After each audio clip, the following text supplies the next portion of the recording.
Hey everyone, and welcome to episode 283 of the Sports Ballers podcast. We're in the midst of the NBA Finals. The Yankees and Orioles have had another good week of performances, and one of my favorite athletic events of the year is just over 2 weeks away. Let's get to it.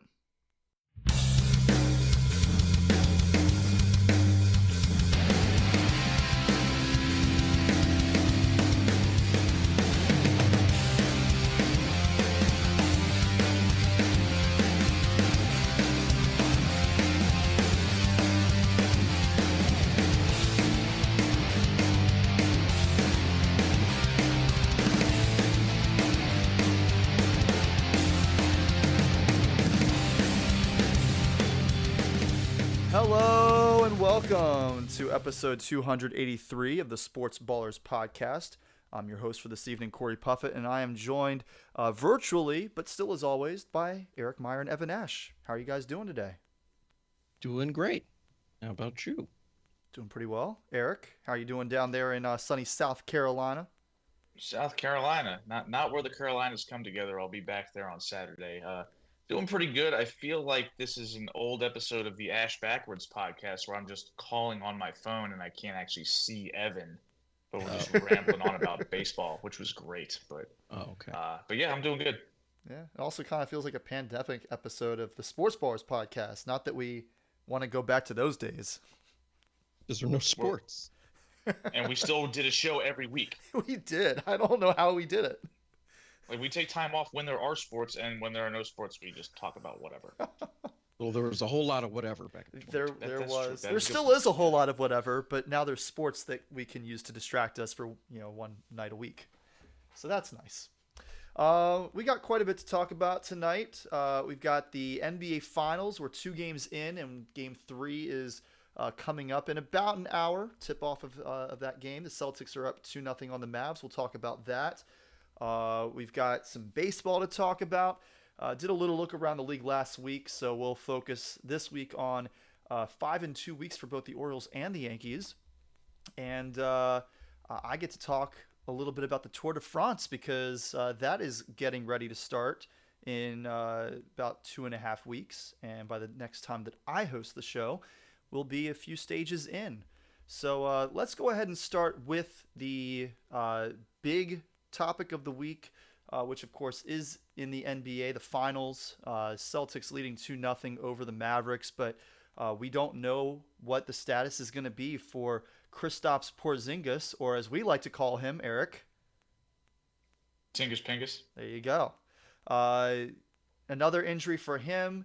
Not sure if that's going to be the end of his series or if he's going to still be able to play, how limited he could be. What's the latest on that, Eric? I mean, the latest is that he's considered day-to-day, I guess, which means absolutely nothing. I mean, it's the NBA Finals. There are only so many days left, so being day-to-day is not a helpful description. Like, normally you use day-to-day when it's, December, and you're like, okay, well, he might be out a week or two, depending on how it goes. We'll see. It's day-to-day. But we have 5 games left max, so that's kind of a week's worth of games almost, so saying day-to-day doesn't really mean much. I don't know if he's going to play tonight. It's hard to say it's unnecessary to play him because they're up 2-0, but they haven't won a game on the road yet because they haven't played a road game. And that's sort of the thing you have to go do is win on the road to make this a quick series. You can't just expect to go into Dallas and win both games or win one game or both games without Kristaps Porzingis. So if he's able to go, even if he's not 100%, he helps them win. It feels like you've got to get him out there. Now, if they're worried that, he could re-aggravate this injury to the point where he's guaranteed to miss the rest of the series, then you've got to be a little bit more cautious with it. But, I mean, this is the NBA Finals. This is what you play for. You play to win the game. And if he's not out there, that compromises their ability to do so.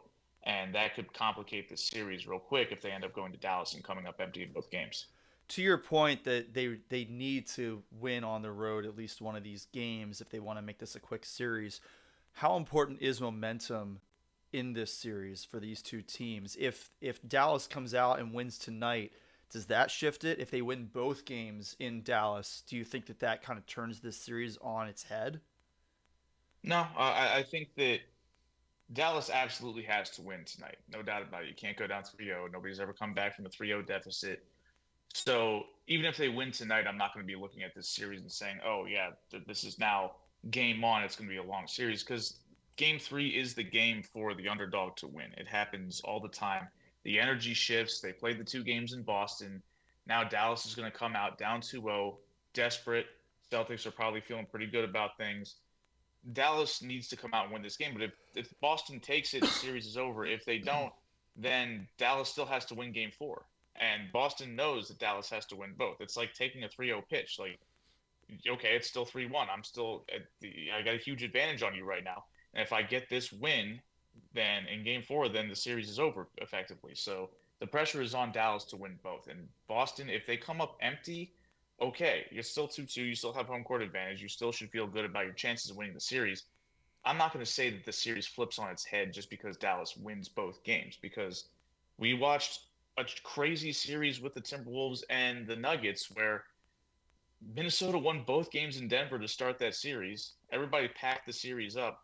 Then Denver answers by winning both games in Minnesota to make it 2-2, then going up 3-2 by winning game 5 in Denver. And at that point, we're like, okay, Minnesota's toast. And then Minnesota claps back and wins the next 2. I don't buy this idea that there's any momentum that can be shifted to effectively turn a series around in 1 game or even 2 games. It's what you do every night that matters. It's the first of 4.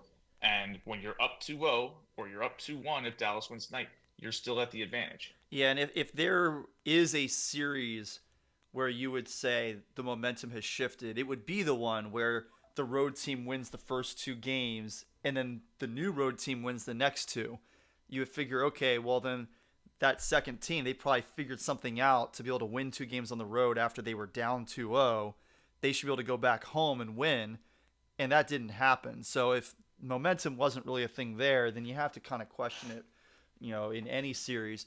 How significant is it that Boston has won these 2 games despite Jason Tatum not playing particularly well, especially in game 2 where he claims that he wasn't trying to score, even though he took like 21, 22 shots in the game, clearly was trying to score. I mean, Tatum's bluster aside, he didn't play a bad game overall. I mean, he had 12 assists, and even in game 1, where I think he only had 5 assists in the first game of the series, but every time he wanted to, he got into the paint, was able to send the Mavericks defense into rotation, creating open shots, and that's what Boston does. We talked about it last week, where they play in space, they shoot more threes than anybody in the NBA. They shoot at a high clip. They make a lot of them, and that's usually the difference, in them winning or losing a game is whether or not they're hitting their threes. And when you've got 5 guys on the court that can all reliably shoot the 3 ball, and Jason Tatum can get into the paint whenever he wants, which he has mostly been able to do, it still leads to good offense. I'm not going to say he's been their best player in this series. I think you could discuss either Jaylen Brown or Drew Holiday, and possibly you could have discussed Kristaps Porzingis until he got hurt in game 2 and didn't actually play many minutes. But I'm not going to criticize Tatum's overall play in terms of did he play badly or did he take too many shots or whatever. But it's more about the fact that there's nobody on Dallas that can reliably defend these guys. Or I shouldn't say that. I should phrase it this way. There's nobody that Boston throws at Dallas that can't get a shot on Dallas's defense. Because we talk about defensive liabilities and sort of weak links in the chain. And we've talked about that with teams like LeBron's Cavs. You could target Kyrie Irving. Or the Golden State Warriors. People would target Steph Curry on defense. But the difference is that Steph Curry could guard 3 or 4 of the guys on the team. There was one guy who was usually really good that Steph couldn't guard, like a James Harden, like LeBron James, right? The problem is Luka Doncic can't guard anybody that's on the court at any time. If Porzingis gets on him, he has a size advantage and just shoots over him. And he's so slow and has no motor on defense that he can't stay in front of Drew Holiday. He can't stay in front of Jason Tatum. He can't stay in front of Jaylen Brown, even though he knows which hand he's dribbling with because he can't dribble with the other one. He can't stay in front of any of these guys. He can't stay in front of Derek White either. And that's the big advantage that Boston has is they've got 5 guys that have decent offensive games, and that's all you need to beat Luka Doncic. And that's, by and large, all you really need to beat Kyrie Irving off the dribble, too. There are just too many weak links on the perimeter. And as I mentioned last week, the fact that Boston has centers that can stand on the perimeter, like Kristaps Porzingis, like Al Horford, and pull those big men out of the paint, the Derek Lively's, the Daniel Gafford's. There's no rim protection waiting for Jason Tatum or for Drew Holiday. And that was the big difference, is that Drew Holiday just got to the basket and it was easy layups. And those guys are not there to block shots because they have to be pulled out on the perimeter to guard Kristaps Porzingis, because you can't just let him shoot open threes. And the thing is, even if they do hedge strongly into the paint and then they get back in rotation, those guys are good enough with the basketball in their hands to get to the basket. They're not going to turn the ball over. They're not going to dribble the ball off their foot. They're going to be able to get to the basket and score against a weak closeout. So it's a matchup nightmare. I don't see any answers beyond Luka scores like 50 a night, and he's not going to be able to do that, the 4 out of 5 nights. That's just not realistic. Assuming things go on their current trajectory, Celtics win this series in 4 games or 5 games. It's fairly quick. Who's the MVP of the finals based on what you've seen so far? I mean, that's what makes it tricky, is the fact that the best player on the team on paper is Jason Tatum, but he hasn't been the best player in either of the 2 games. The first game, it was Jaylen Brown, or arguably Kristaps Porzingis, and the second game was probably Drew Holiday. So there's enough wiggle room for Tatum to, if he has a good game in one of these next 2, or however many games this series goes, that he could end up getting into the conversation. But as of right now, which is, I guess, what you're asking me to say, is who's the finals MVP, I'd probably have to lean Jaylen Brown, just because he's been an effective scorer in both games. He did have a lot of turnovers in game 2, but he's also been tasked with guarding Kyrie Irving, and he's dominated that matchup. That's a big part of the reason why, despite the fact that the Celtics couldn't buy a 3 in game 2, Kyrie Irving was a no-show in both of those games in Boston, and the main reason why was because Jaylen Brown put the clamps on him. Dallas comes back and they somehow win the NBA Finals. Who's the MVP? It's kind of my own way of asking, who has to take over these games? Like, what has to happen for Dallas to be able to win this series? Because somebody's going to have to step up and lead this team to that point. I don't see any context where Dallas wins this series and Luka Doncic is not the Finals MVP. I know that Kyrie Irving can be a microwave. He can get it going in his own right. But the games you lose still count towards your overall performance as well. And Kyrie's been so bad in these first 2 games, whereas Luka's been, outside of his defense, which we know is not good, his offensive output has been on brand. He's been very, very good. He's controlled the game. He's done his part on that side of the ball. And ultimately, I think that he's going to continue to be the guy that has the ball in his hands in the key moments. And Boston doesn't really have an answer for him other than, trust that the role players aren't going to make those shots, which has been pretty effective so far. But if those role players start making those shots, then Luka's going to get assist totals. And if Luka starts cooking one-on-one, he's going to rack up his points, and he's going to end up being the face of this comeback, which means he's going to win Finals MVP hands down. Okay. What is the deal with Luka's defense? Because I thought defense in basketball was about effort. Well, that's part of the issue. Finals, if you watch right? him, he's not really giving much effort. What is he saving it for? This For is offense. a championship series. I think that there are times you look at players like Luka Doncic, and I'll throw Nikola Jokic in there as well, where we kind of revere them not just for being incredibly skilled basketball players, but dominating in a fashion that kind of goes against the grain when it comes to athleticism, right? Like Luka Doncic is not exactly a guy you would say is Mr. Fit. Same thing with Nikola Jokic. And when you are required to be such an offensive force where the usage rate when you're on the floor is probably north of 35%, you need to exert a lot of energy on offense. The shots that he takes are difficult. Those difficult shots require more energy.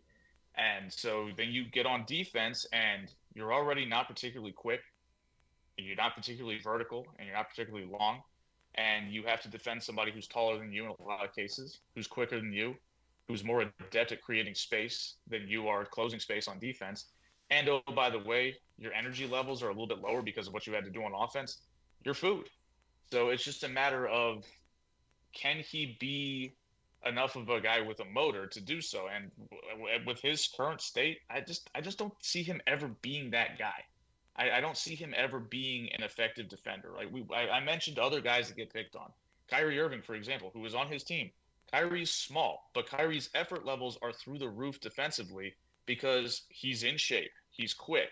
He's got athleticism on his side. His weakness is he's small. So taller players can shoot over him and take advantage of that lack of size. But he has other ways to affect offensive players when he's defending them that can make things a little bit difficult occasionally. Luka can't do that at all. He's just been getting blown by. I think they said he set a record. I don't know how long they've been tracking blow-bys. Like, obviously, that's not an official stat or anything like that. But he allowed guys to get into the paint 13 times in one game, which is by far the most. I think the previous record was 10. And that was probably by somebody who was not a very good defender. That sounds like a James Harden type of stat. So. Sounds like Alejandro Villanueva just standing there looking. Yeah, he's a traffic cone. Like we've talked about this repeatedly with players like James Harden and like Luka Doncic, who play somewhat similar styles of games. Very plodding. They have the ball in their hands a ton. And then when it's time to play defense, they're just not quite quick enough. They're not quite adept enough. They don't quite have the savvy. And frankly, do they have the energy or the effort levels needed to play defense? The answer so far has been a decisive no. And that's been a huge part of the reason why Boston's been able to get whatever open shots they want. It's just a matter of, are they actually going to make them? And game 2, they did not make them, and it didn't matter because Boston's defense has been really, really good at closing out on those role players and keeping Kyrie in check. So it's had to be a one-man army, and Luka also misses a ton of free throws, so that doesn't help either. Corey pointed that out during game 2. So it just doesn't feel like Dallas has the horses, and it feels like their main guy is too much of a liability for them to kind of muck up the game and make it a little bit of a rock fight. It's just not going to happen. Boston's going to be able to score. In order for Dallas to win, they have to outscore Boston, and that's going to be trickier than people probably thought. Can Luka get in the gym over the summer and, turn himself into an actual athlete? Is that a thing that can happen? I mean, you can be in better shape, but he's never going to be a tremendous athlete. That's just not his build. That's not his profile. And as stupid as we all agree that the Kings were for passing on him and the Atlanta Hawks were for passing on him effectively, and hell, we can even throw the Phoenix Suns at this point because I think the story has been written on DeAndre Ayton. They look like fools for passing on him as well. But there is a weakness in his game that was legitimate at the time, and that is a lack of athleticism. And how would that play in the NBA? It turns out it plays pretty damn well. He's been on the All-NBA first team for the last 5 years. That's an incredible accomplishment. He's made 2 conference finals. He's now made an NBA finals. He has been in the MVP conversation multiple times. This is simply a weakness in his game that he's going to have to work around, and the Mavericks are going to have to work around. It's possible to do so.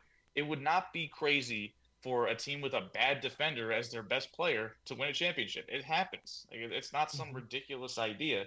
It's just, can the Mavericks do enough behind him? And I don't think they can because, again, you can win a championship just by being all offense. You can do that.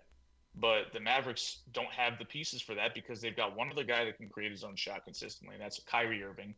And the rest of the guys are just hoping they knock down their open threes. They haven't been doing that, and it's tough to get reliable shooting when you've got 2 guys making a bunch of money and guys who don't really get to be that involved in the offense other than standing in the corner. Okay. Anything else to add on the finals, Eric? I think that's it. I mean, I think I broke it down pretty clearly why the Boston's going to win this series. I predicted the Celtics would win. I thought it would be a longer series. I think I said Celtics in 6. But clearly the advantage is that Boston has their willing to press, and I don't think Kidd is going to be able to create any type of adjustment that's going to make me confident that Dallas can come back and make this interesting. Is Jason Kidd a better coach than whoever Boston's coach is? It's tough to say. Joe Mazzulla is a hard guy to get a read on because the 2 data points we have were last year where it seemed like he got out-coached regularly, but it was his first year coaching, and he didn't even have a staff. He had a skeleton crew because a bunch of the guys that were on Ime Udoka's staff, including him, a bunch of those guys left when Ime got fired, and so he didn't actually get a chance to build out a staff. He had no notice that he was going to be the head coach of that team, and he had minimal experience. Whereas this year, sure, Boston was great in the regular season, but they played in the weakest Eastern Conference that I can recall, and the East has been the inferior conference for 25 years, so that's quite a statement. And then coming to the playoffs, it's been a cakewalk because everybody's best player got hurt when they faced them. So we haven't really seen him tested, but I'm not going to say that makes him a bad coach. Whereas Jason Kidd has a track record of being not great. I mean, we saw him I think he was coaching back New Jersey when they were New Jersey and not in Brooklyn. But Yep. we watched him beclown himself when he intentionally spilled water on the court to get a free timeout. He got suspended for that. We saw him effectively ruin Giannis Antetokounmpo's jump shot, because this might surprise you, but Giannis actually had something of a respectable jump shooting form before Jason Kidd went in there and tampered with it. And it's kind of ironic because Jason Kidd is known as a guy who came into the NBA who absolutely could not shoot and sort of played his way as an anomaly to be a respectable three-point shooter. He ended up in the top 5, or I think he ended up third all time for a period of time, and made three-point shots. And yet he coaches some other guy who looked like he had a respectable jump shot into having one of the worst in the league. So that's not great. And I don't think he ain't no good. Yeah. Let's just put it that way. So I don't think Jason Kidd's a great coach. I have more confidence in Joe Mazzulla because I just don't know what he is. But obviously he's done a good job having his team ready to play in this series because they've looked like the better team pretty much every quarter they played.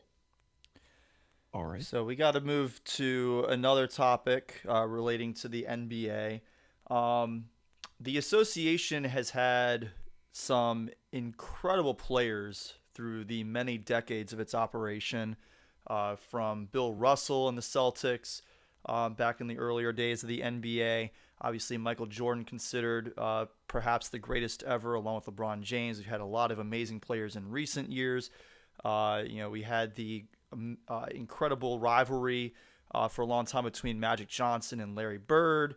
You had Isaiah Thomas, but it's hard to argue that anybody is more legendary within the context of NBA history than the guy whose picture is the logo of the NBA. Jerry West passed away this week, a 14-time All-Star and a 10-time first-team All-NBA as a player, won an NBA Finals, was the MVP, and then later became an executive where he was an 8-time NBA champion, 2-time executive of the year, won titles in 4 different decades as an executive in the NBA. Just an incredible life in basketball for Jerry West. Eric, talk a little bit about what his legacy is in the NBA and what this means losing such an icon. Well, Jerry West very recently had been a public figure in the NBA still, right? Like when he had some interesting words for J.J. Redick, who had criticized former players as basically playing against plumbers, which, Jerry West took umbrage with, understandably, because West was one of those great players. Jerry West was sort of a trailblazer in a lot of ways in the fact that he was one of the first, along with Oscar Robertson, like quarterback type players, like sort of that heliocentric style. Now, he was a little bit more of an off-ball threat because he was a tremendous shooter, but he was one of the first guys that really mastered the art of, sort of probing a defense and running a point guard. Now, he was kind of a shooting guard as well. He kind of played both roles, but he was sort of the quarterback of that Lakers offense when they kind of took off in the early 60s with him and Elgin Baylor, but as Baylor declined, eventually then Wilt Chamberlain came over, and that was when they started making championship runs in the late 60s and early 70s. But he was sort of a legend in the fact that the game was dominated by size, right? It was Bill Russell, Wilt Chamberlain. Before that was George Mikan. It was a clogged game where nobody had any space to operate in, and large part due to Jerry West and the coaching staff that was involved with the Lakers at the time. They sort of opened the game up and gave us a more modern offense even before the three-point arc existed. And, Jerry West's adeptness with both hands, he could actually dribble with both. Everyone would appreciate watching basketball in the 60s because anything that resembles a travel that he's always yelling travel about actually was a travel back then. Okay. You couldn't palm the ball in any way. You had to keep your hand basically on the top of it, which made it much more difficult to handle, made it much more difficult to cross people over. And yet Jerry West had all the moves to get to the basket anyway because he mastered the art of ball handling within the strict rules of the time. And along with the fact that he was a very long player, he could, had a quick release. He could get his shot off pretty much anytime he wanted.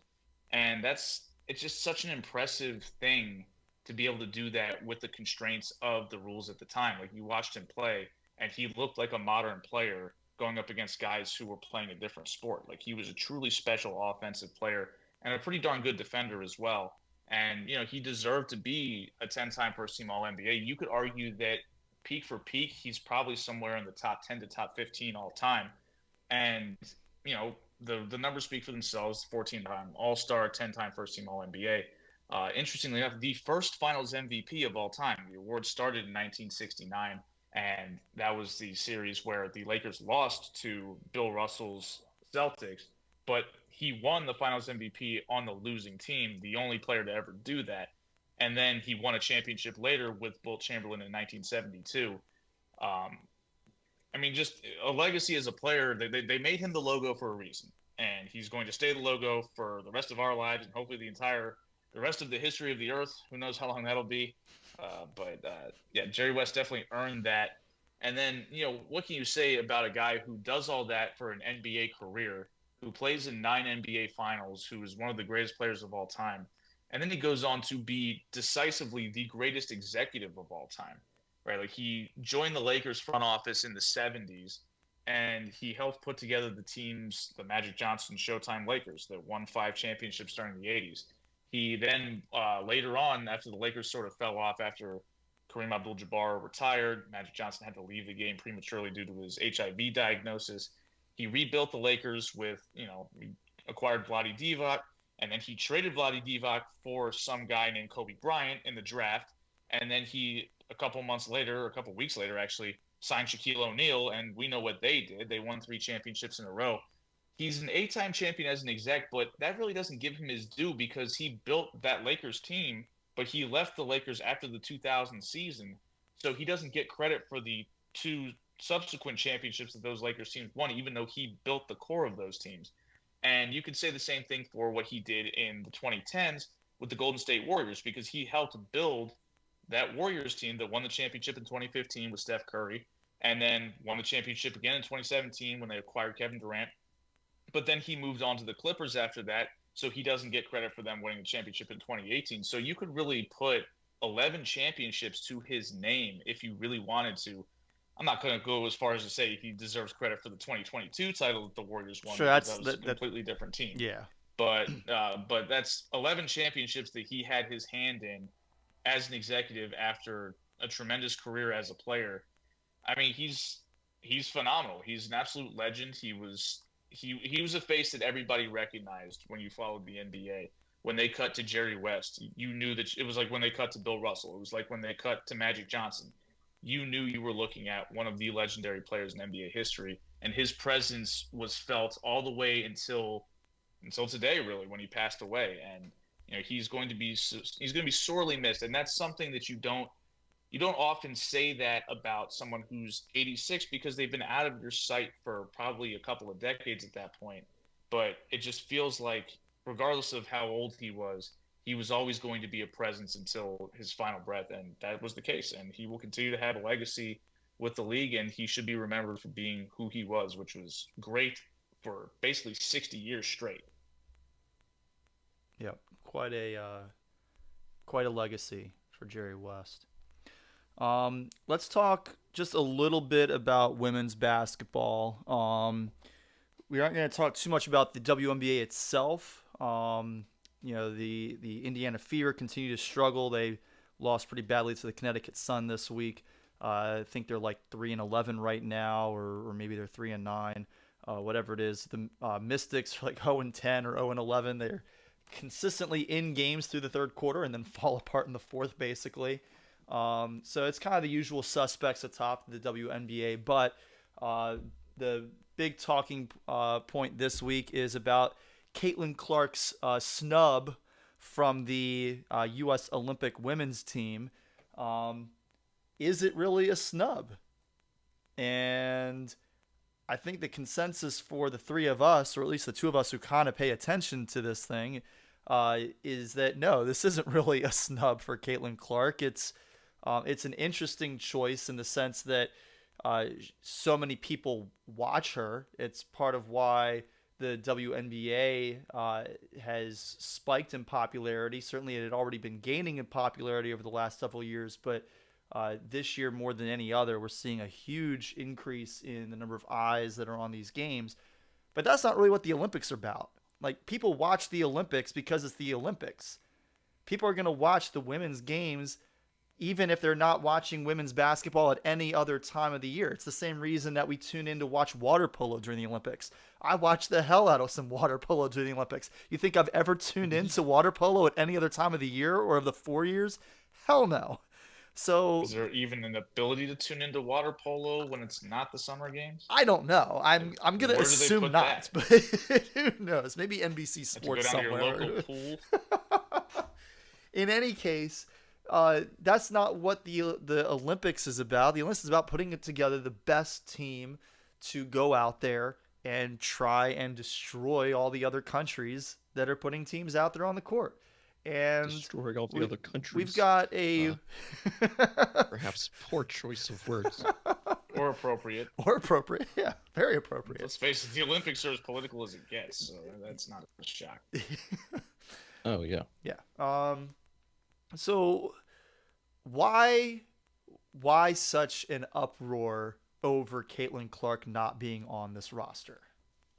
Because she's the most famous women's basketball player who's active. But she hasn't proved anything at the pro level yet, right? Like, she just got here. She's just got here, and she's not dominating professional women's basketball. So, I mean, there's a reason I phrased this the way I did in the notes. I didn't say Caitlin Clark left off the team. I said Caitlin Clark fails to earn a roster spot on U.S. Olympic team. Because that's the truth. That's as honest as it gets. Like, saying she was left off implies that she was excluded unfairly, or that, it's like one of my students coming up to me and saying, "Mr. Puffett, why did you give me an 86 on this paper?" I'm going to say, I didn't give you anything. You earned an 86 on this paper. That was your grade. And I think that, like, I'm not surprised that there's some uproar from certain people about Caitlin Clark not being present, because I do think that regardless of what we think about, you know, the status of the Olympics and the fact that it's a sports program for non-sports viewers, which is effectively what the Olympics are. Like, it's just for people who don't watch sports to watch sports for 2 weeks. That's really what the Olympics turns into. But there is an element of, there's a huge fan base following Caitlin Clark for whatever reason. And I find that fan base to be a little obnoxious and a little concerning at times, given, you know, why they're such a big fan of this young woman. But I don't think that that's an excuse to put her on the team, because if the idea is, oh, she's going to help grow the game, grow it to who? Because the people who like Caitlin Clark exclusively and don't care about any other women's players, or are not interested at all in learning about the WNBA or other women's basketball players or international game or whatever, they're not in it for the basketball. So what do they care if she's here or not? Like, that it might boost your ratings for 2 weeks. So what? That doesn't grow your game. What grows your game is encouraging people to actually be interested in learning about women's basketball. And I've seen a disturbing trend. Not really, I won't say disturbing, a pretty obvious trend. But, you know, I like Caitlin Clark because she's a good ball player. And that's why I liked watching her in college. Because I was watching someone that resembled a player at times who is the most box office player in the NBA, and that's Steph Curry. And that's not me talking. That's not my opinion. That's the fact of who gets the most views of their highlights. It's by far and away Steph Curry every year, because people like to see what he does because he's incredible. Well, Caitlin Clark plays the way Steph does in a lot of ways, with the long three-point shots, with the handles, with the step-back threes in people's faces and whatnot. That's her game, and that's exciting to watch. But she's not playing well right now. So why like, I don't feel compelled to really watch her closely, because she's not dominating anymore. She's not as fun to watch right now because she has a learning curve at the professional level, which means she's not going to be that good. So why the hell would anybody else care? Why would the Olympic team care? And let me ask you putting this: somebody on the team that's not worthy. And let me ask you this, Eric: who would you say who else in the NBA would you say plays a similar style as Steph Curry? Maybe isn't as good as Steph Curry at doing it, but plays a similar style. I mean, you could say Damian Lillard, but I don't really agree with that assessment. Is that what you're hoping for me to say? I'm not really Are looking you for any. searching for somebody? No, I'm Like, not searching for anybody in particular. But let's just go with Damian Lillard. Would it Okay. make sense to you to put Steph Curry and Damian Lillard on the same team? Well, that's going to happen because they're both going to be on the men's Olympic team. So, yeah, it does. Will they be playing on the court at the same time as each other?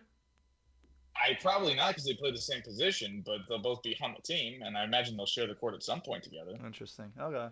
I guess I'm just kind of thinking of it from the standpoint of there's another player on the women, like playing in the WNBA who also plays like Steph Curry and is doing so at a better, in a better way than Caitlin Clark, who's going to be on the women's roster for the Olympics. And that's Sabrina Ionescu. Mm-hmm. She plays that same kind of style. She's been doing it for a number of years. She's been very good at it to the point that she earned an invite to do a one-on-one three-point contest against Steph Curry at the NBA All-Star Weekend this year. She's going to be out there. Do we need another player who plays that same style and not as good? It's just a question of is she one of the 4 or 5 best guards? And the answer is no. And I agree with you. And the thing is, for the weird Caitlin Clark fan base, Sabrina Ionescu was bad as a rookie because most rookies are bad.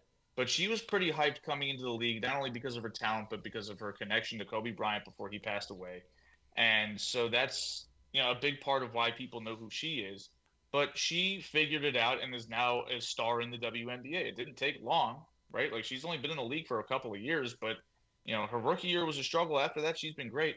I expect the same from Caitlin Clark, but I don't think you should be giving her freebies. I mean, you're never going to get me, a sports fan, to ever agree with any notion that somebody should be put on a team just because they might draw eyeballs. And I also the irony is rich here, given the fact that I'm sure a major cross-section of the Caitlin Clark fan base absolutely recoils in frustration and disgust at 3 little letters, DEI.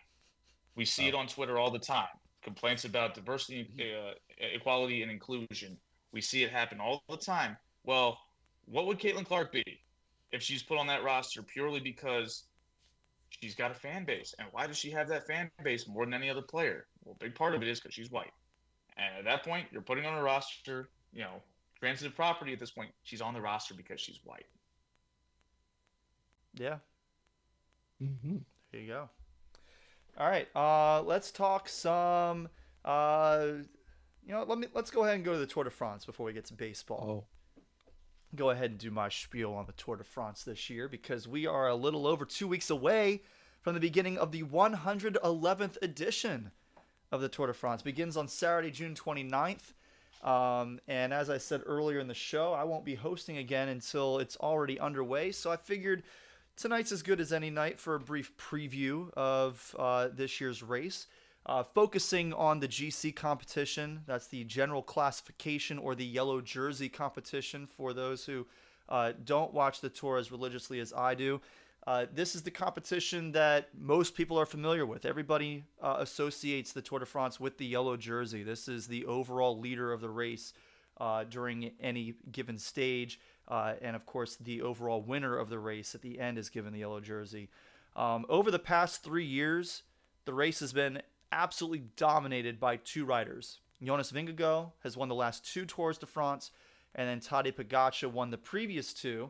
And the 2 of them have finished first and second in some order in each of the last 3 years. Vingegaard, I don't believe, was even competing in Tadej Pogačar's first win 4 years ago. But there hasn't been a whole lot of competition to displace either of them over the last 3 years. That could change this year, though, because Vingegaard has not raced in 2.5 months. He suffered a horrible crash in the 4th of 6 stages during the Tour of the Basque Country in Spain in early April. It's a race that Vingegaard won last year, and with no racing between then and the Tour de France, it's right now unclear whether his team is even going to let him race. They've suggested that they may not let him go if he's less than 100%, and if you haven't done any racing, you're probably less than 100% going into it. So this should make Pogacar the easy favorite for this year's tour. Last year, he came into the tour with an injury of his own that had prevented him from training the way he would have liked. And though he still showed some great heart throughout the tour, he had enough poor stages to prevent him from challenging Vingegaard in the end. But he still finished second place in the tour. And this year, he's coming in very healthy. The one guy that you could argue might be able to give him a real run is Primož Roglic. He was also involved in the crash that took out Vingegaard in the Basque Country, but he wasn't nearly as impacted. He'd be the second oldest winner ever of the yellow jersey if he can pull it off, but the door is open. And one of the reasons it's open is because Tadej Pogacar raced in and won the Giro d'Italia last month, and it's been notoriously difficult to win both the Giro and the Tour. The last time that a rider won both was in 1998 when Marco Pantani of Italy did it. That was the year before the first of Lance Armstrong's vacated wins at the Tour de France. In recent years, we've had some great riders like Alberto Contador, Vincenzo Nibali, Chris Froome, who have all won the Giro and then failed to win the Tour a month later. You really have to be in peak condition to win any Grand Tour, and with the Tour de France being about a month after the Giro, you can't really maintain a peak for that long, and you also can't easily return to peak form that quickly. Now, that being said, I'm not going to rule Pogacar out of winning this tour by any stretch. Back in 2017, Chris Froome won both the Tour de France and the Vuelta a España, which are about a month apart. It goes Giro, then Tour, and then Vuelta, all roughly a month apart from each other. And so Froome kind of pulling off that double would be comparable to Pogacar winning the Giro and then the Tour. So something similar has been done before. But like I said, it's been 2.5 decades since somebody has won both of these races. So that's going to be historic if Pogacar can pull it off. But you could argue that it also opens up the door. And so I think Primož Roglic is probably the next best contender to win this, particularly if Vingegaard is not healthy enough to race. If Vingegaard can go, I think it's going to be him and Pogacar 1-2 in some order. I can't imagine that Vingegaard is going to race in this if he is not in shape to finish on the podium. And if he's on the podium, he's going to be top two. Quickly, a couple of Americans to watch in this year's tour. Sepp Kuss, could this be his time to shine? Maybe. With his teammate, Vingegaard, questionable to race, and Kuss coming off a 12th place finish in the GC last year, maybe he'll be tapped to lead his team. Maybe he could push for a top 5 or even a podium finish, and that would be really exciting to have an American on the podium. Wherever, I forget where it's going to be. I don't think they're finishing on the Champs-Élysées this year because they're preparing for the Olympics, which are going to start within a week, I believe, of the end of the Tour de France. That was one thing I forgot about until just now as I'm talking about this, so I didn't look up where the Tour finishes this year, but I'm pretty sure it's not on the Champs. It may not be in Paris at all. The other American to watch is Neilson Powless. He missed some time earlier this spring with a knee injury, but he hopes to be back to form for the Tour. Last year, he became the first American since 2017 to wear the polka dot jersey as the King of the Mountains. He held the jersey for an impressive 13-day run. Struggled a little bit in some of the high mountain stages, but if he's in good shape, then he's got a good mix of skills to compete in a lot of the lower classification climbs where he could earn the polka dot jersey early in the Tour and hold it for quite some time until they get into the high mountain stages. So that's kind of my brief preview of the Tour de France. I'm super excited for it. It's going to be a fun next few months. We got obviously baseball's in full swing, and I've been watching a whole lot of baseball. And then you got 3 weeks of the Tour de France to be pretty much immediately followed by a couple weeks of Olympic competition. And then that takes us right into spring training and football season. So yes, that's what I mean when I say the next several months, Evan. I'm talking about all the sports and everything just kind of leading one into the next. So a quick update before we move to baseball. Kristaps Porzingis will not be playing in Game 3. He's been ruled out for tonight. Okay. Tip-off for that game is a little over 15 minutes away, I believe. Well, that's what they say. It's on ESPN, so yeah. Don't count on it. Oh, okay. So it'll be in an hour or so. Yeah, that's probably more accurate. So let's go ahead and talk some baseball.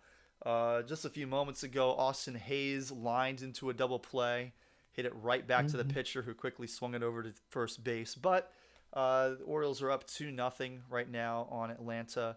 I've been keeping an eye on that game. The Yankees, third game of a 4-game set in Kansas City, will be starting shortly. I've got my laptop tuned to the NBA Finals for when that starts. I've also got the Cardinals-Pirates game on, so I've got my my little viewing center set up so I can keep an eye on all those right now. But let's talk about our teams. And since I'm hosting this week, I'm going to start with my Yankees and then let you guys talk what you want to about the Orioles. The Yankees are 5-2 since our last show. We lost Friday and Saturday against the Dodgers. But in our 5 wins, we've outscored our opponents 42-18, so scoring more than 8 runs a game in those victories.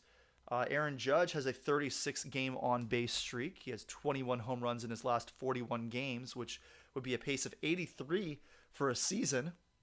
That would be a record by 10. His actual pace for the season is for about 58, but of course that includes a slow first month. So, if he can continue even close to the tear he's been on, he should finish with, easily 60-plus home runs this year, which would be amazing. His .712 slugging percentage is by far the highest in baseball. It's ahead of Marcell Ozuna's .603 by over 100 points. And behind Ozuna is Gunnar Henderson at .599 and Juan Soto at .594. Speaking of Juan Soto, he missed the entire Dodgers series. That likely played into our 2 losses. The second game, we got blown out. But the first game was a 2-1 loss. We were right in it. And, Soto being in that lineup could have made a difference for us. But he's reached base 4 times in 8 plate appearances with 3 runs scored so far in this Royals series. He has 49 walks and 48 strikeouts this season.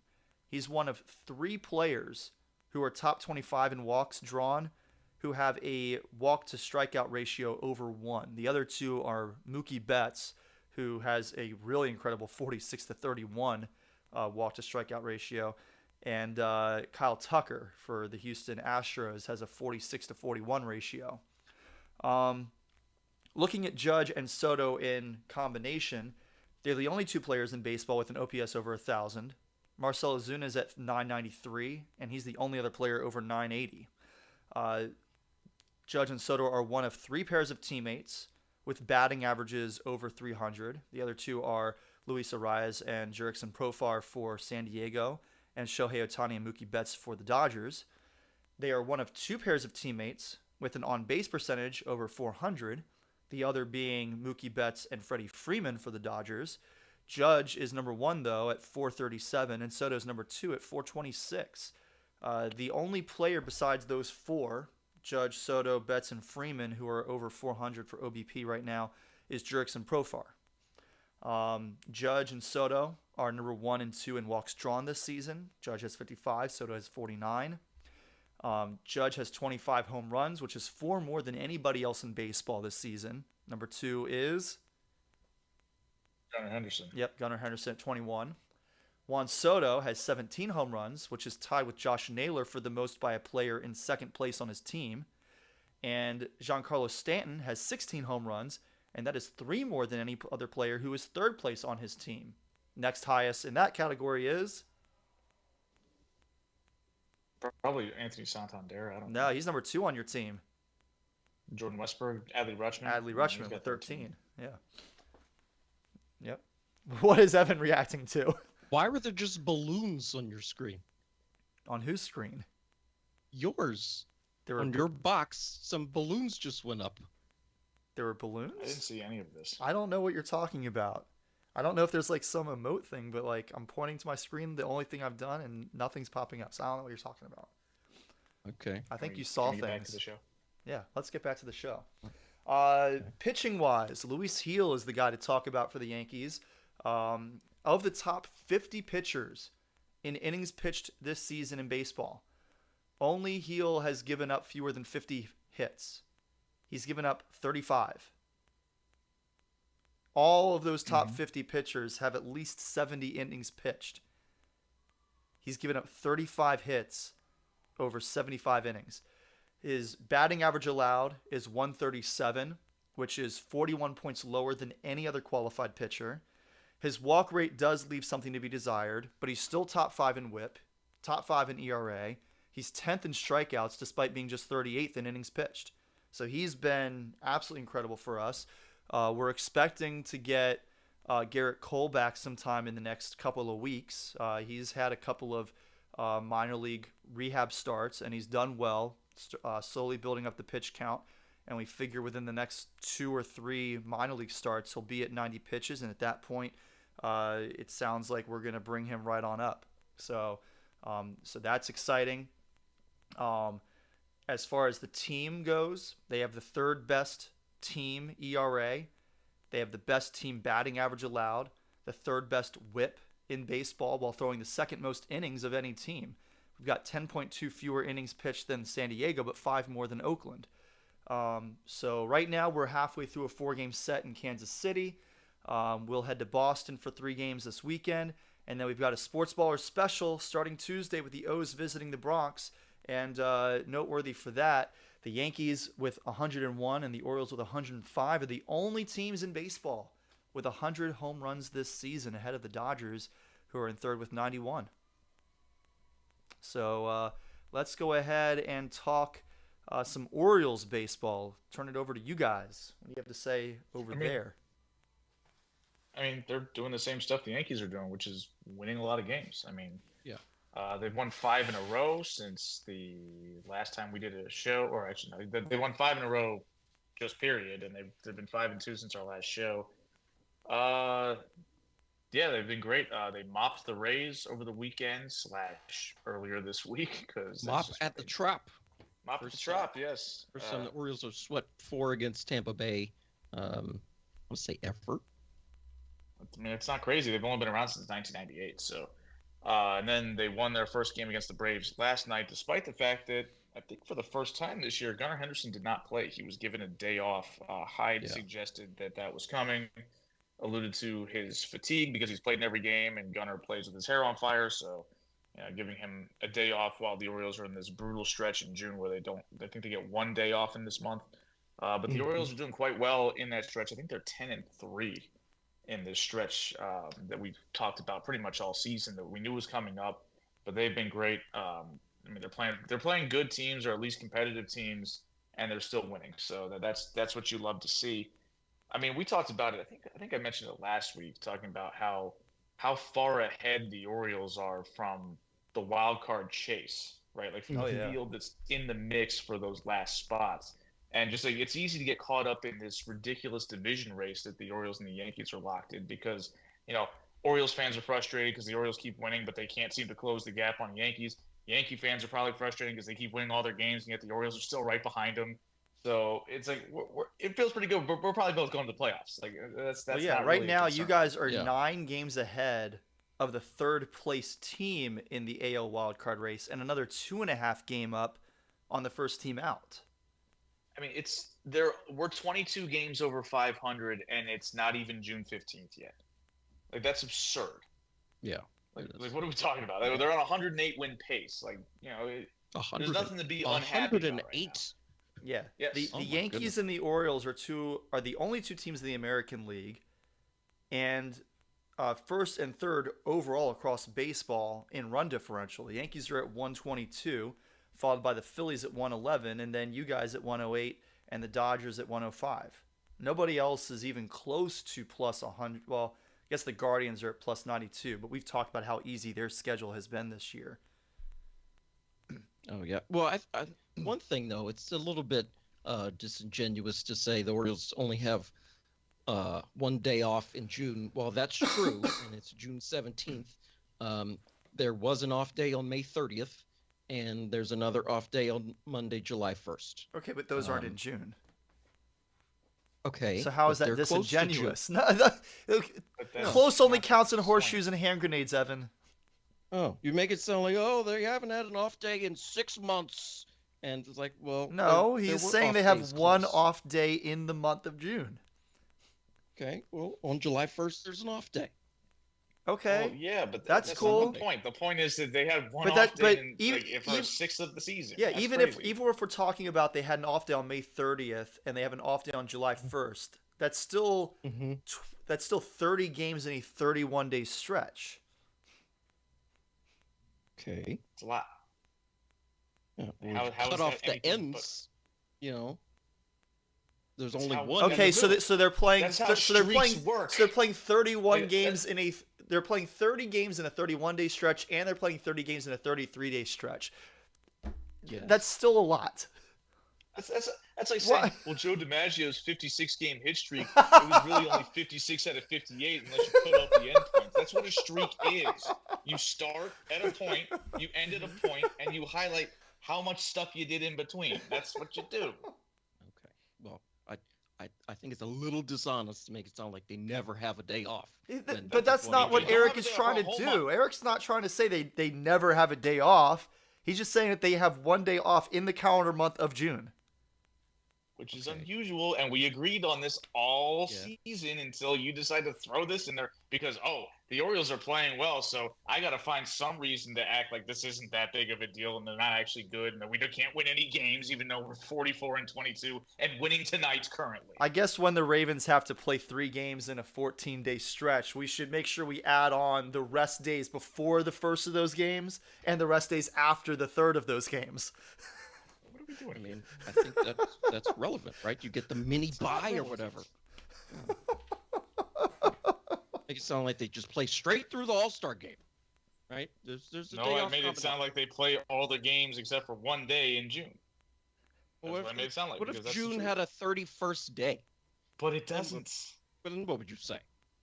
They play I all would but say 2 that's days in weird June. because June's always had 30 days. Why are you arguing this? You are making such a ridiculous argument right now. I don't understand why you bogged this podcast down with these weird semantics that aren't even semantics because you're not actually correcting anything. I just think it's worth pointing out there's an off day in July on the 1st, right? Like, It doesn't change you the know. fact that there weren't hardly any in June. my interpretation is that there's only one off day in June makes it seem like, It You makes know. it seem exactly like it sounds. well, Which it is makes also it seem exactly like how there it isn't an is. off day coming up soon after June ends. It's June 12th. What how do you define soon, Evan? July 1st is Soon not after- soon. No, I'm talking about soon after June 30th. Eric didn't say that we don't have a day off, that you don't have a day off Implication. soon after June 30th. He was Oh. only he just said there's one day off in the calendar month of June. That is a factual statement. It is not disingenuous in any way. It is not misleading. It is fact. Okay, well, they have 7 days off in July. You know, Okay, so you could say that, and you could say, Mhm. yes, there's only one day off in June, but guess what? We're gonna have some more rest in July, so we're gonna be okay in the long run. You could say that, but that doesn't take away from the fact that the Orioles have one day off in the calendar month of June. What are we doing here? Also, everybody gets at least 4 days off in January because it's called the All-Star break. So that's, I mean, In but that's January, I extra think they get context. 31 days off in January, Eric. or July. I'm sorry, but regardless. You're adding extra context. Oh no, we can't have that. Right? But you didn't actually add anything to the conversation because it's been Yeah, there's a understood day by off everybody. on July 1st. That's not not understood. soon. Let's say there's only one day off in June. You didn't talk about Okay, July. But you just you added something that's not relevant to the discussion about June by talking about something that's not June. Why are you talking about July? We're talking about June. There's an off day the next day. So, So I think that's important, right? it's not Like, important at all. you know, Again, you're doing this thing where you're trying to downplay your team because you need them to suck to feel like you can complain about something. That's what you're doing. I don't It's your think so. favorite thing to do. I am This team looking can't win at any the games, even schedule. though they're going to win all the games. I'm looking at the schedule. And I was wondering, like, well, are there, is there at least a day off coming up after this 30 games or Oh, 30 after this long days? stretch, you mean? The Yeah. one that we're talking about, which is the only thing that I, matters. li- is the I fact like it's a how long stretch? I like how Evan says, is there at least a day off coming up soon after that? Because obviously playing 30 games in 31 days is a big deal, or 29 games in 30 days, whatever. I'm including May 31st in that because you said that May 30th was the last day off, right? Though. But regardless, 30 games in 31 days, you're saying, is there at least, because you recognize that that's a big deal, playing. Right. We haven't gone anywhere. No, I know you guys haven't gone anywhere. I had a little bit of an internet issue, but it looks like we are reconnected and still streaming. Oh, you had an internet issue. You had an internet issue in that concrete bunker? Really? Yes, really. So, okay. I don't. Shocker that the internet doesn't work in there. Why do you guys keep sending messages in the chat, or is that what's going on? I don't know what's going on. I didn't send any messages. I'm just on my phone, man. All right. Well, whatever. Let's move on from that ridiculous discussion. I think that's what made the internet decide to kill itself briefly. I understand. I had to get the red woman in here to resurrect it. Oh, jeez. Watching too much Game of Thrones, Corey. Anyway, so Jorge Mateo is back with the Orioles after his just outrageously stupid concussion. I can't believe that happened still. Since when does Cedric Mullins hit anything with his bat? Right? He never hits anything. And he got a double today. He got a double today. Orioles players were spitting water out of their mouths. That's what they do. But anyway, Jorge Mateo hit a 3-run bomb yesterday, which was all the runs the Orioles needed because they shut out the Braves yesterday. And they're currently playing their second game against the Braves, and they are currently up 2-0. Cade Povich, who made his debut, he made his debut after our show last week, or maybe during our show. I don't remember. But he did not have a great first start against the Blue Jays, but he's pitched very well tonight. 6 shutout innings so far. Yep. 6 strikeouts, 5 hits, no walks. The big thing that hurt him against the Blue Jays was the walks. And he put a couple of runners on base, and then Vladdy Jr. took him deep, and that instantly made it 3-0. Then the Orioles decided not to catch any fly balls, and it just kind of snowballed from there. But I imagine he's probably done for the night. He's at 89 pitches, so I'm sure Hyde's going to go to the bullpen to try to win this one with 9 outs from the pen. But speaking of the pen, we got some bad news there. Oh, yeah. Well, I mean, before we get to the terrible bullpen, I'm surprised by Cade Povich because he, at least what I've heard about him is like, oh, well, he's not that great of a prospect. Don't have high expectations, right? He's not Grayson Rodriguez level prospect, but he's put in a good start tonight. 6 scoreless innings, that should be good enough to win. Absolutely. Yeah, I'll take it.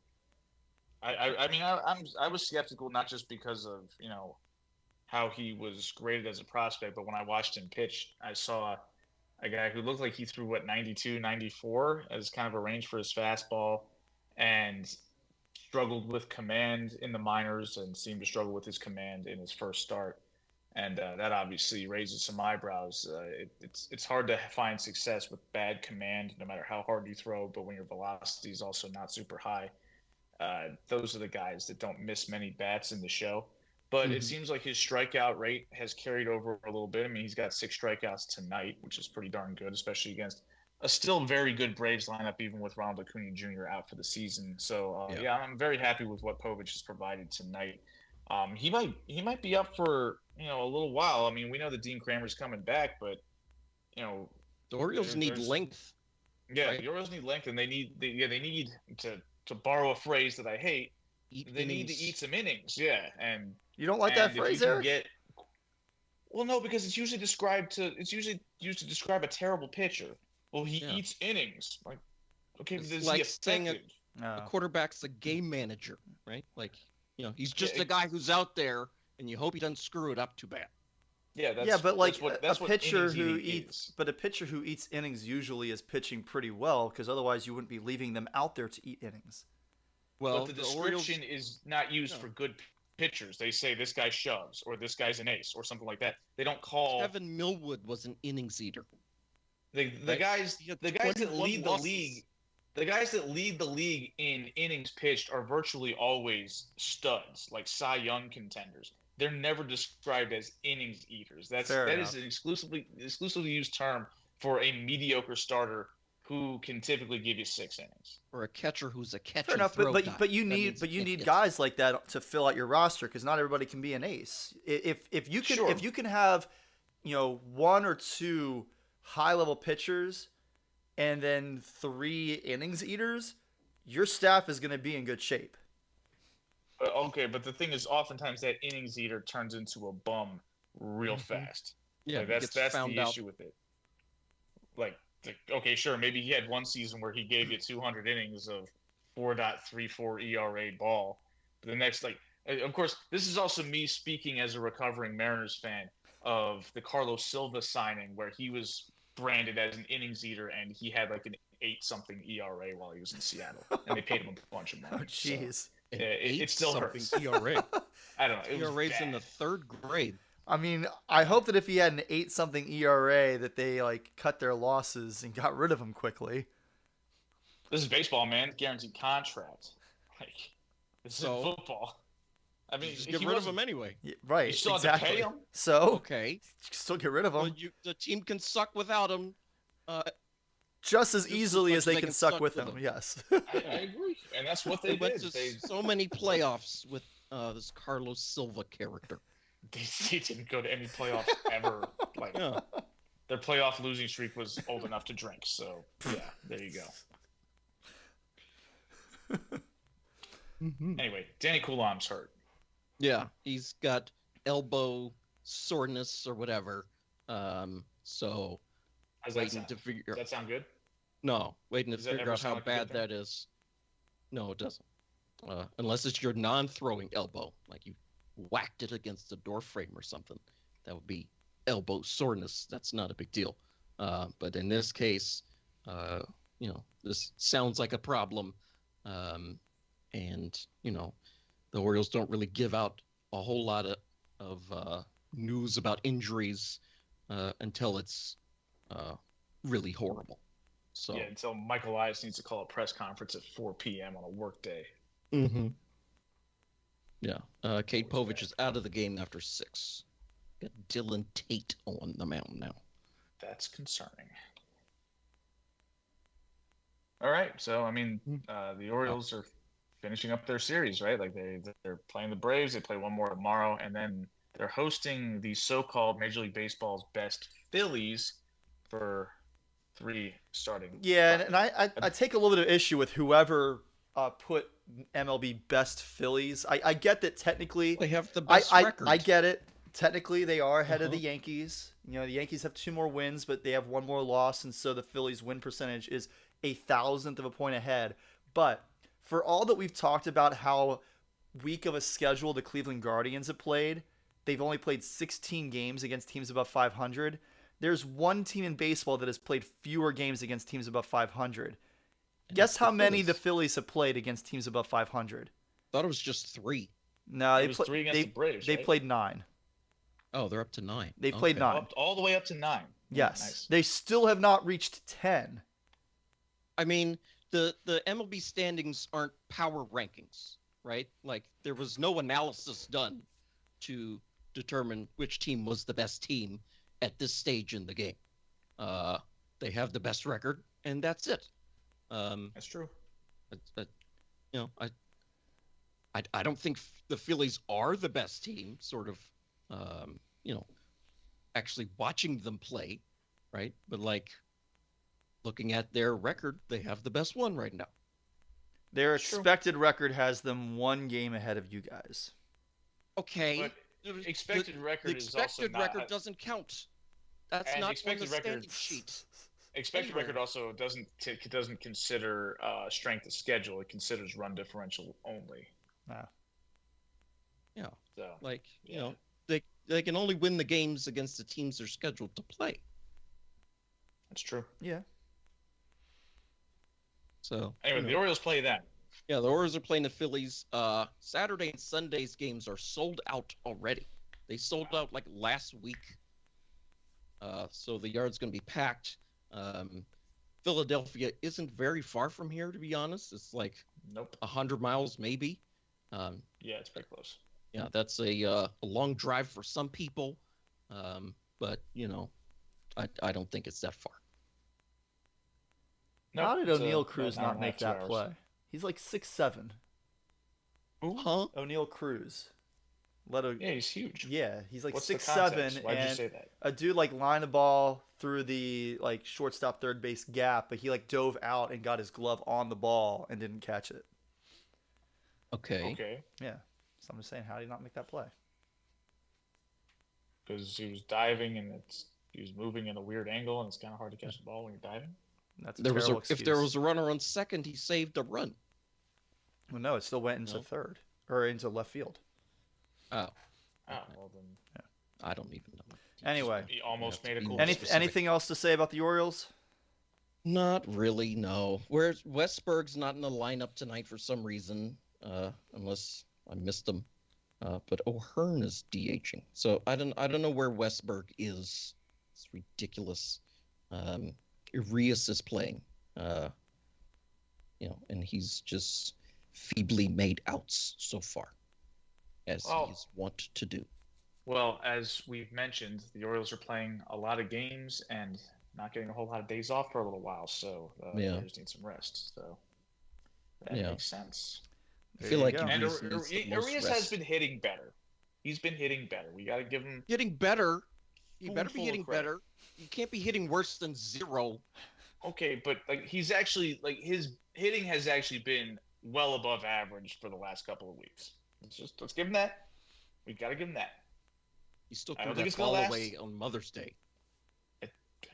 That did happen. Yes, that was. I a little remember while because ago I at was this there. point. That was a month ago at this point, but yes, you are right. That did happen, and I was really mad. Mm-hmm. Yeah. I was pretty upset. Well, Volpe just He stole his didn't do it- 13th base He, of the he did it for season. all the moms Rubber. out there, or maybe Oh, he okay. didn't. I don't know.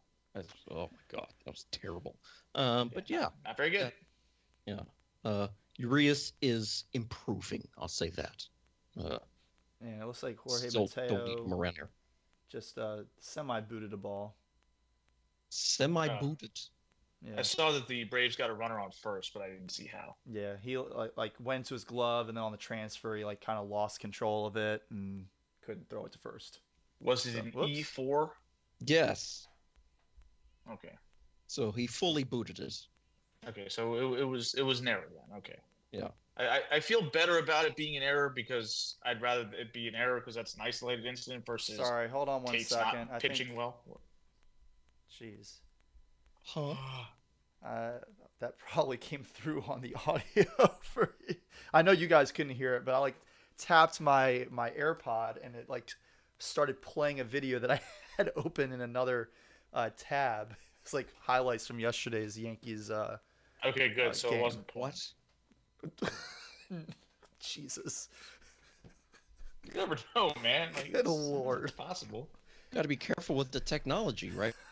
Stuff just playing, when you don't expect it. Oh my God. I had a video play an F-bomb in a meeting one time by accident. Well, the Yankees got to have bases Mother's- loaded with oh. no outs in the top of the first. Yeah. Volpe, On Soto, Mother's Day, and Judge uh, all on base with Giancarlo Stanton coming up. He'll probably ground to a double play. Well, So on what happened Mother's on Mother's Day, Day, Evan? I accidentally had a little snippet of the Drunk Riders podcast playing with my parents in the car. Oh, speaking of the drunk riders, this guy at Carowinds this week recognized Greg's Buzz Bars shirt, and he was like, "Oh, Buzz Bars, are those like the drunk riders?" And I was like, "Yes, they are." Mhm. So I talked to him. That was when we were writing Thunder Striker, and Oh, yeah, no. talked to him a little bit. He asked me where I was from. I told him I was, between DC and Baltimore, and he said, "Oh, so your home park must be Six Flags America." And I said, No. I prefer not to think of that as true. I'm more of a Hershey Park guy." Well, he informed me that he's making his first trip up to Six Flags America, and I wished him the best of luck. Throw from third base, or from Urias, took Mountcastle off the bag at first, but he was able to swing around and get the tag on, I think that was Arcia. See, who why is he here? Get him out of here. Mountcastle is an elite tagger on bad throws. He makes those plays Because he gets a lot of practice at it with Urias across the diamond. I thought Urias plays shortstop when he's in the lineup. He's playing third. No, Gunnar plays shortstop every day. He's Oh, okay. Yeah. Anyway, Urias sucks at shortstop. He's terrible there. All right, before we go to this last Keegan topic, Bacon is it. Yankees, it's a 2-2 count on Stanton with bases loaded, no outs. I want to see the end of this at bat and see what he does. And Okay. he watches strike 3. So that'll bring up Alex Verdugo, still with bases loaded, but 1 out. A topic regarding Major League Baseball that I think came through the wire early last week, before last week's show, but egregious omission on it was an oversight. We did not discuss it on last week's show, so we are going to discuss it tonight.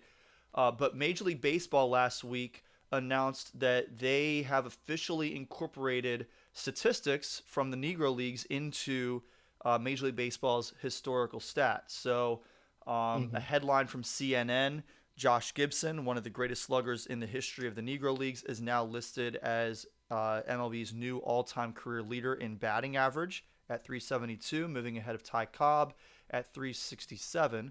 The MLB website also shows Gibson overtaking Babe Ruth in career slugging percentage. Also from CNN, MLB in 2020 said that it was correcting a long-time oversight by elevating the status of the Negro Leagues, which consisted of 7 leagues and about 3,400 Black and Latino players between the years of 1920 and 1948. This has been a years-long research project. This is not some willy-nilly addition to the sports records. Yes, this is Evan's addition in our show notes. Mm-hmm. This is not some willy-nilly addition to the sports records. Certainly, they're not necessarily complete. There are plenty of games where the statistics were not, were not recorded. We could not find them. The same can be said for a lot of barnstorming situations where players like Babe Ruth and many other. Did Babe Ruth barnstorm? Yeah. So did Walter Johnson. Yeah, and Walter Johnson, a little more famously, times when they might have played against Negro League players, those statistics largely are lost to history. But this has been a long process to research and find these statistics in order to incorporate them into Major League Baseball's. And predictably, a certain group of people are enraged by this decision by Major League Baseball. So-called purists, but we know who they are. Purists? Oh no. we know who they are. God. As I said, so-called. Nauseating. Yes, I agree. I mean, I feel like baseball needs to do a better job of sort of explaining why the Negro Leagues had to exist, and why, on Jackie Robinson. I don't think Major League Baseball needs to do a better job of explaining this. I think that it's understood, if you care at all, to understand why they existed. They existed because they weren't allowed to play in Major League Baseball. And why weren't they allowed to play Major League Baseball? Because of racism. Like, it's pretty cut and dry to anybody who actually cares enough to understand this. Like, this is... I mean, we think that because we're, learned people. But some people need some stuff explained to them a little clearer. But it just, I think the part that maybe some people, and I still believe that this is also willful ignorance, but one of the best ways that I can explain why this makes sense is, yes, these are different leagues that these statistics are recounting in. The rules were largely the same, and the level of competition, I think, was probably largely the same too. Like, the level of competition in Major League Baseball was lower during that time frame than it should have been, because Black players and Latino players were not allowed to play in the major leagues. Are there players in the Negro Leagues who Josh Gibson got to go up against who maybe helped boost his batting average and his slugging percentage and his OPS? Absolutely, there were. Were there players that Babe Ruth got to face who boosted his OPS and his batting average in Major League Baseball, who would not have been there at all if these players from the Negro Leagues had been allowed to play in Major League Baseball? Again, absolutely, yes there were. Like you can't, say your sport was so great when you've excluded some of the best athletes. Just on the face of it, right? Like that's not how that should work. So baseball is, doing the best they can to sort of right this wrong, but there's not a whole lot they can do about it now. It's been like 80 years. This is the basically one thing that they can do, and I think that they're wise to do it. Yeah. It's been a long time coming. So when you look at just from just look at the cold hard numbers, if you ignore it's hard to ignore the ridiculous, hurtful levels of bigotry that were involved in decisions to leave African American and Latino players out of Major League Baseball for so long. It's understood that if you allowed the best Negro League players to play in Major League Baseball, like you said, Corey, that would remove a lot of the lower end talent that was given the opportunity to play because it was an exclusionary group.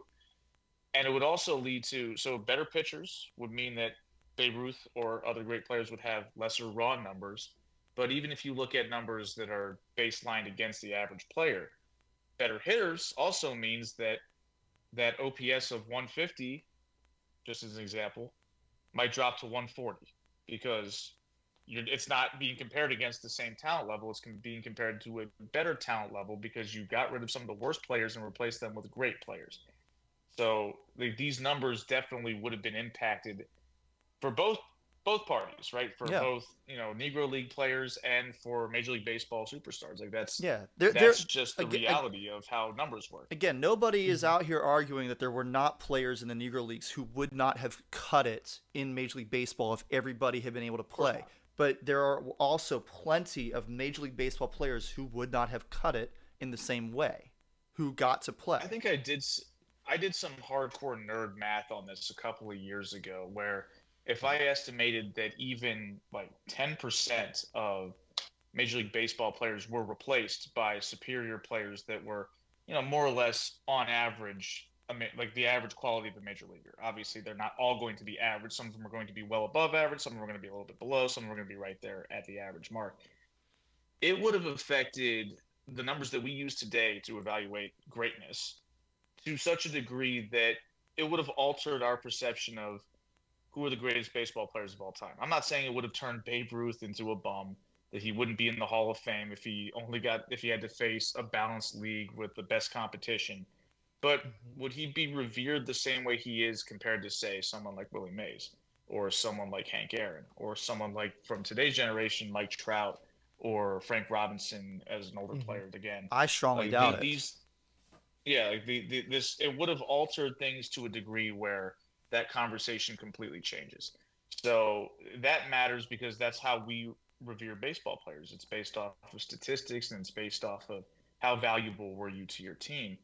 And so I think that's relevant. But when discussing the fact that the Negro Leagues were not Major League Baseball and therefore giving credit for having the highest batting average in the Negro Leagues compared to Major League Baseball is erroneous to some. We do this all the time with other sports that had separate leagues that were considered more or less of equal quality. We do the same thing with the NFL and the AFL before the merger, right? Like we still count all of Joe Namath's stats. In fact, a big part of the reason why Joe Namath oftentimes gets slept on as a player is because his NFL stats were when he wasn't quite in his prime anymore, but at his best he was in the AFL. But we still look at those numbers and say, holy hell, that guy was actually pretty good. Like despite all the picks, despite the the unpleasant looking raw stats, the reality was he was a damn good football player. We do the same thing in basketball, NBA, ABA. Like Dr. J spent a huge chunk of his career, most of his prime, playing in the ABA. But those stats are considered relevant to his professional career. They're not ignored. They're part of his story just as much as his NBA stats are. So the only reason to complain about this is obvious, right? Like we know what the reason is. Yes. So, it's been done before. It'll be done. I think the NHL has some alternate league that they consider stats for. Wayne Gretzky participated in that as well. So it's a different ball game than, sure. We know that Major League Baseball, Negro Leagues, we can debate which league was stronger. Doesn't really matter. The point is they were both the best leagues, and they only existed separately because of something silly and something absurd and something awful. So, and it's also worth pointing out that there were Major League Baseball players of color in like the 1880s, and they were just sort of removed. Sort of like football. Football did the same thing in the 30s. Yep. Yeah. So there should have been no color barrier to break by Jackie Robinson if there was no barrier put in place to begin with, right? Yeah, and that's the thing is like I agree that it's clunky to have two different league stats sort of thrown together, but that's nobody's fault. But the racist infrastructure was put into place by the players and whoever ran the league, Cap Anson primarily. This is the fault of them, okay? The fact that these players had to play in a separate league is the fault of them. Therefore, take it up with them or their families, okay? Because it's on them for this being the case. But don't try to sit there and tell me that this is some unjust infringement on the stat book, because it should never have had to come to this anyway. Yeah, and don't come in here trying to defend the players, saying that this is all on the Major League Baseball as a whole, because when black players were first removed from baseball in the 1800s, it was largely because the players refused to play with them. And then you look at the way that players on opposing teams and even some on the Dodgers treated Jackie Robinson, and how they treated other black players when they first got a chance to come back into Major League Baseball. Some of the treatment from other players was awful. So don't try and ignore the way the role of the players in that as well. Yeah, that's the story that often doesn't get told when talking about Jackie Robinson's kind of. We think about the fans and the umpires a lot of times, but it was the other players too. Yeah, you don't really even hear about that part. Because I remember when I was a kid, I was like, oh yeah, Jackie Robinson, he was the first black player. Like, shoulder shrug, that's cool.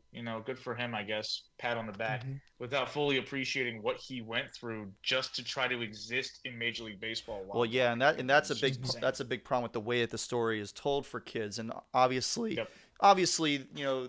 you have to introduce people at a young age to those topics in a somewhat of a gradual way. You can't just dump everything on a child all at once, but to put it just as he's the first black player, it almost makes it sound like, oh, he was the first black player who was good enough to make it into the major league, when it had absolutely nothing to do with merit.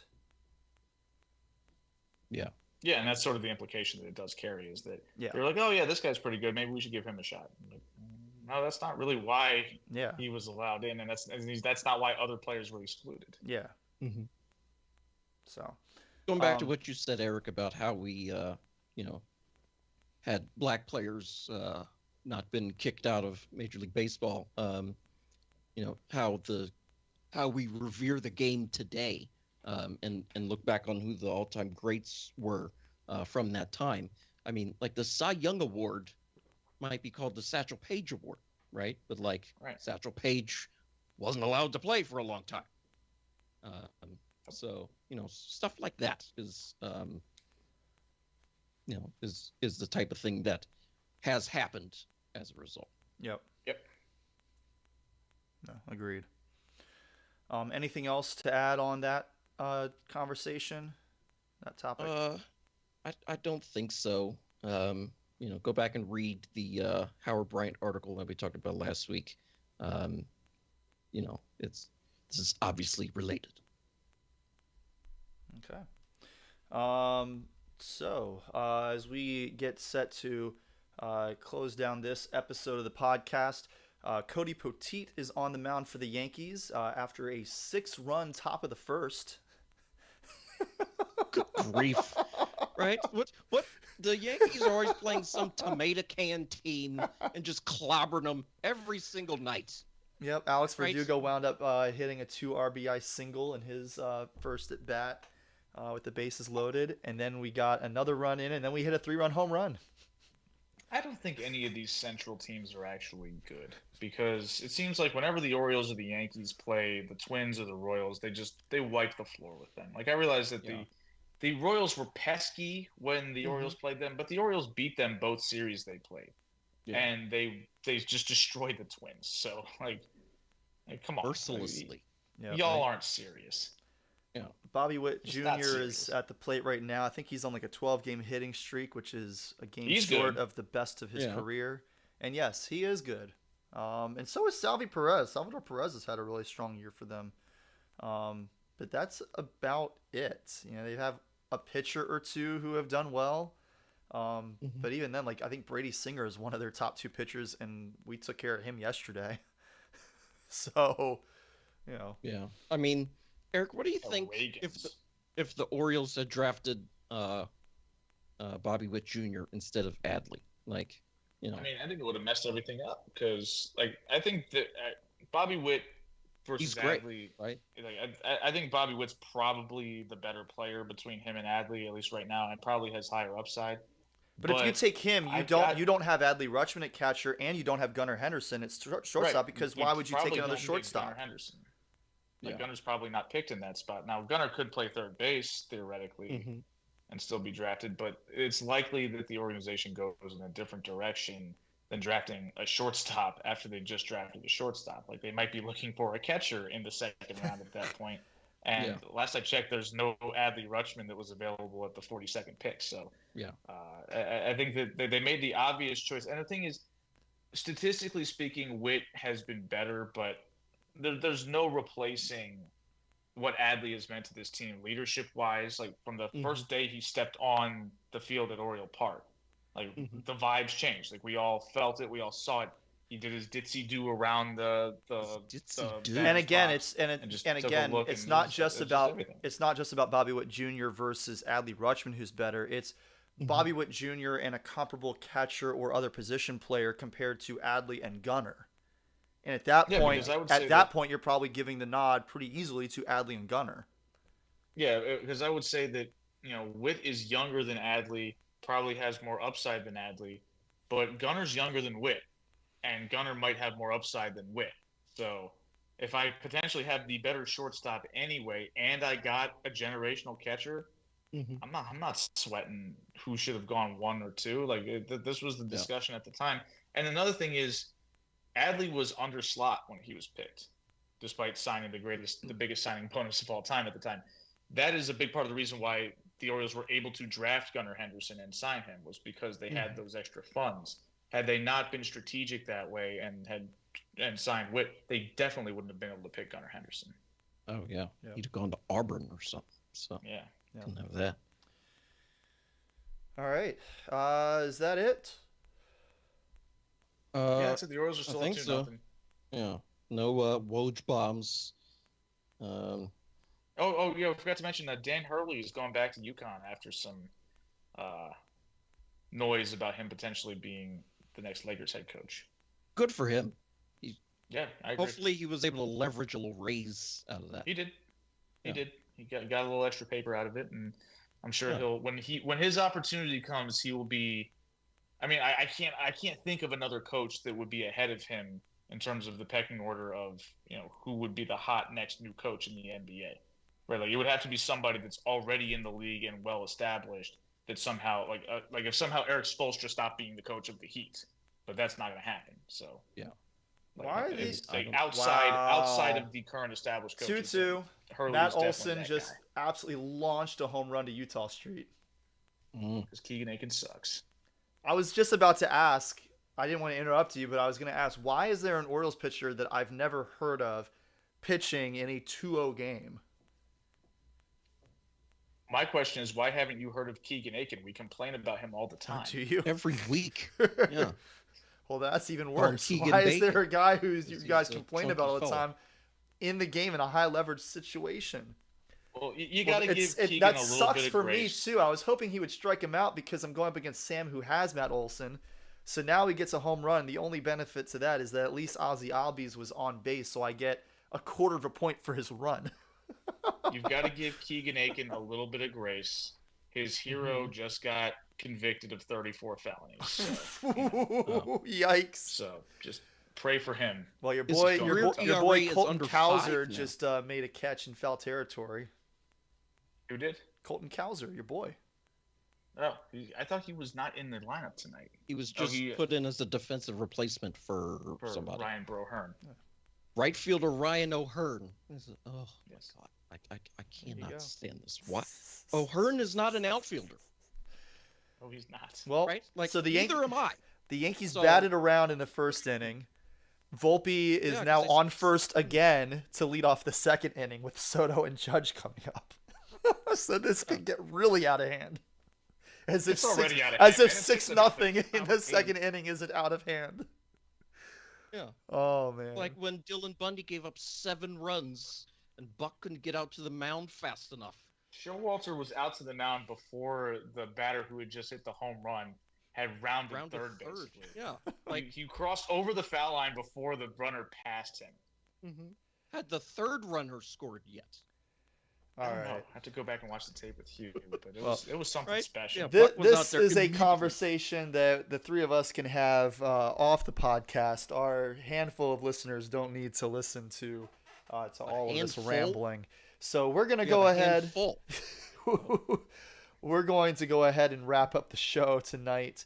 If you've made it this far and listened to all this extra rambling after our main topics are through, we appreciate you. Be sure to hit that subscribe button on whatever platform you're listening on. We do our live streams on YouTube. Just search the Sports Ballers on there. You can also find us on Apple, Spotify, I guess Google, if that's still even a thing, and then Amazon Podcasts. You can find us on Twitter. Our show handle is @SportsBallers18. You can also find us individually. I am @Corey Puffett, Eric is @Quagmire67, and Evan is @Evan_Ash13. You can email us, thesportsballers@gmail.com, if you have any topic ideas or questions that you would like to hear us discuss on the show. Any shout-outs before we get out of here tonight? Shout out to the Buzzbars admin crew who put together another great event, Gerbelsberg up at Kennywood. The weather was beautiful up there. Had a great time. I'd never been to Kennywood before, so shout out to all of them. Eric? I guess shout out to all the people at various spots that I had to put up with me. Frankie's in Raleigh and with Soul, who fed me, and I was unable to say hi to Toriano because he was busy as hell and I didn't want to bother him. But shout out to them as well. They were great as always. Shout out to whatever crappy places at Myrtle Beach I stopped through, and I rode the hamster wheel thing. That was actually pretty fun. Shout out to all of them for putting up with me. Had a good time. Worst wild mouse I've ever ridden. Ricochet has been replaced, so yikes. Yeah, but that's all I got. I rode the wild mouse at Idlewild. How was that? It was fun. It was, extra wild mouse, right? Like really jerky. The turns for corners basically, because like the wheels are so close together on those cars. A Vacoma wild mouse, I think it's the only one. Jeez. Yeah.